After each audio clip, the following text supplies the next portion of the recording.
Olá pessoal, hoje é sábado, 19 de março de 2022, aqui é o professor Paulo Diniz e eu estou gravando aqui uma prévia do que vai ser o artigo que vai sair na terça-feira que vem no jornal Tempo e resolvi divulgar agora no final de semana, que eu acho que fica mais interessante, as pessoas vão ter mais tempo de escutar, né, e de compartilhar, do que necessariamente durante a semana junto com o artigo escrito.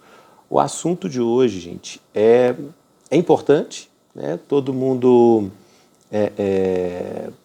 ou escuta falar, né? Mas dificilmente a gente para pensar nesse assunto aí relacionado com a política. A gente tem uma certa convivência com ele, escuta falar aqui e ali, mas dificilmente a gente para pensar com mais profundidade. O assunto é os vices. Os vices, né, gente? Nós vivemos em um regime presidencialista e que se reproduz em estados e municípios, então você tem vice-presidente, vice-prefeito, vice-governador, sempre para cada eleito tem um vice no poder executivo. E diz o ditado, né, na política brasileira, no folclore político brasileiro, que no Brasil o vice assume. E é verdade, né, gente? Isso não sei se é uma crítica, um elogio ou uma constatação, mas o fato é que na nossa história os vices têm assumido. Tem Sarney, Itamar, Temer, né? Isso é relativamente frequente na nossa história. Então, por que o vice tem tanta importância, ao mesmo tempo que ele é uma figura, não é sem importância, mas é uma figura feita, uma figura de bastidores, uma figura de apoio, né? Que a ideia do vice é que ele suceda o eleito e continue o mandato do eleito em caso de necessidade, em caso de algum impedimento. Por que uma figura de apoio ela acaba tendo tanto protagonismo na política brasileira? E agora também nós estamos na época de escolha de vices, né? Os pré-candidatos, tanto para presidente quanto para governador, já estão mais ou menos escolhidos e agora começa a movimentação para a escolha dos vices. E, inclusive, eu vou fazer alguns artigos para falar especificamente candidato por candidato, vice por vice, né, tanto para Estado quanto para a esfera federal. Né? Mas, por enquanto, vamos pensar a figura do vice em geral. E eu parei para pensar, né? Parei para pensar, escrevi o artigo que vai sair na terça-feira. Primeiro ponto, gente, é o seguinte. Isso é uma ideia que eu tenho há muito tempo já, algo que eu venho observando, né? O brasileiro, em geral, ele tem uma experiência com a política, uma relação com a política, que ela funcionaria melhor com o regime parlamentarista, né? Porque o brasileiro quer resultados rápidos e o brasileiro não tem muito apego a governo. O brasileiro gostaria de trocar de governo, assim, no momento em que as coisas começam a ser não tão boas quanto ele esperava na época da eleição, o brasileiro já gostaria de trocar de governo e no sistema presidencialista isso não acontece, né? Existe sim o caso, né, a figura do impeachment, só que ela não é só um mecanismo político, ele tem um conteúdo jurídico ali no meio, é preciso que tenha acontecido uma falta, né, um cometimento aí de uma falta do ponto de vista jurídico para que o julgamento político aconteça, mas é preciso de um ponto de partida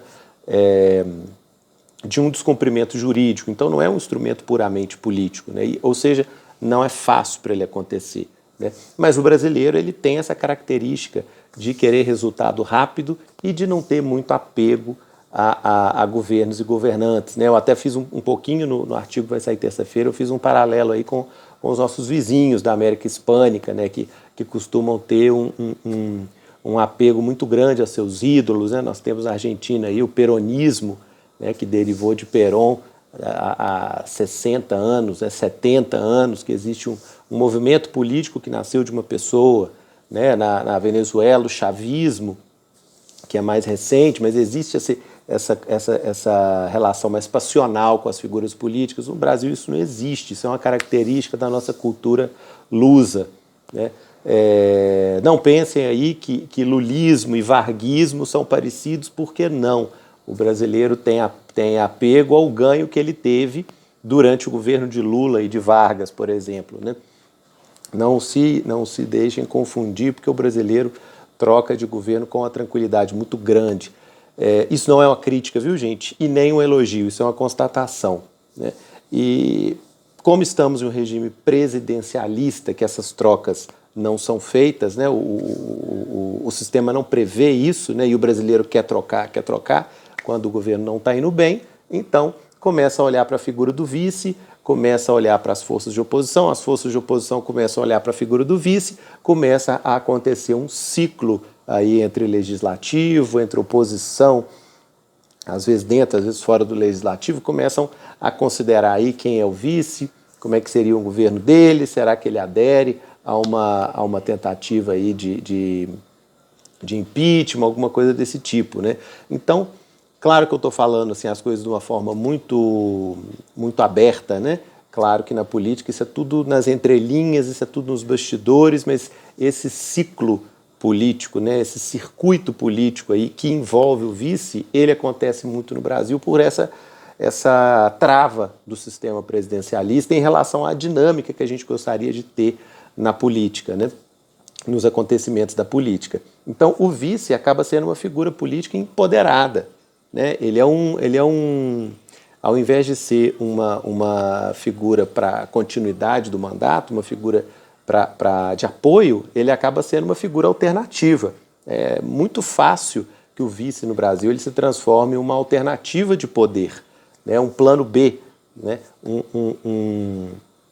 Um reserva ali, né? Peguei a metáfora do futebol, né? Aquele jogador que está ali no banco de reserva e a torcida começa a gritar o nome dele quando o jogo não está indo bem, né? Essa figura que acaba sendo politicamente proeminente do vice no Brasil, né? Isso é muito uma característica nossa, né? Vamos dizer, um pano de fundo que coloca o vice em evidência. Fora isso, nós temos um outro fator bastante interessante que contribui para que os vices tenham essa importância toda na política brasileira, né? Mesmo que eles não cheguem a assumir, eles são um polo de poder ali, né? Por quê? Normalmente os vices são escolhidos nesse momento agora, né? De preparação para as campanhas, de formação das chapas, e qual que é a lógica para formar, não só aqui no Brasil, né? Em outros lugares também. Qual que é a lógica para se escolher o vice? Ganhar a eleição. Eu preciso de alguém que consiga trazer um outro partido para a minha coalizão. Eu preciso de alguém que consiga conversar com setores da sociedade, com grupos da sociedade que eu, como candidato, não conseguiria chegar.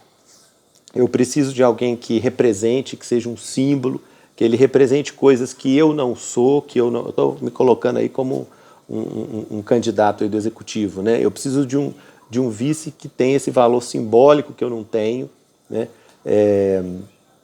Então, a lógica é toda pensada em ganhar a eleição, ok? Muitas vezes o vice, sim, tem esse papel de ajudar a ganhar a eleição, como foi, por exemplo, o Zé Alencar, que foi vice do Lula nos 2 mandatos, né? Um grande empresário, ele acabou abrindo as portas aí e comunicando muito claramente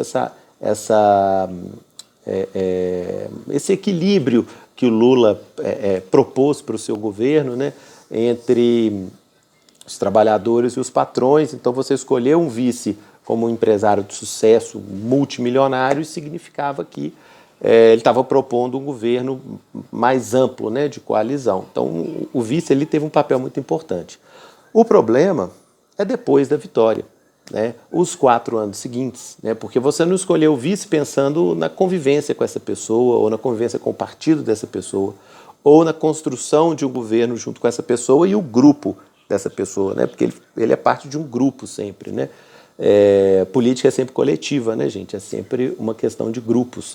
Então, nós temos uma receita que dá muito mais certo do que errado, tem um potencial para dar mais certo do que errado, porque você depois tem que passar 4 anos trabalhando junto com alguém que você não considerou essa possibilidade, né? Normalmente não se considera essa possibilidade, considera-se sim a capacidade para, naqueles 3, 4 meses de campanha, né, a relação para ganhar a eleição e não os 4 anos seguintes, né? Então é muito comum que titular e vice vão se desentendendo ao longo do tempo, né? Nós temos um exemplo aí bem recente, atual, o Bolsonaro com seu vice, que é o general Mourão, né, que está sempre contradizendo o Bolsonaro. E uma contradição que vem de dentro de casa, né, vamos dizer assim, ela é muito mais grave que uma contradição que vem de fora, que vem da oposição, né? O Mourão tem irritado muito o Bolsonaro, né, por se contrapor, por fazer comentários mais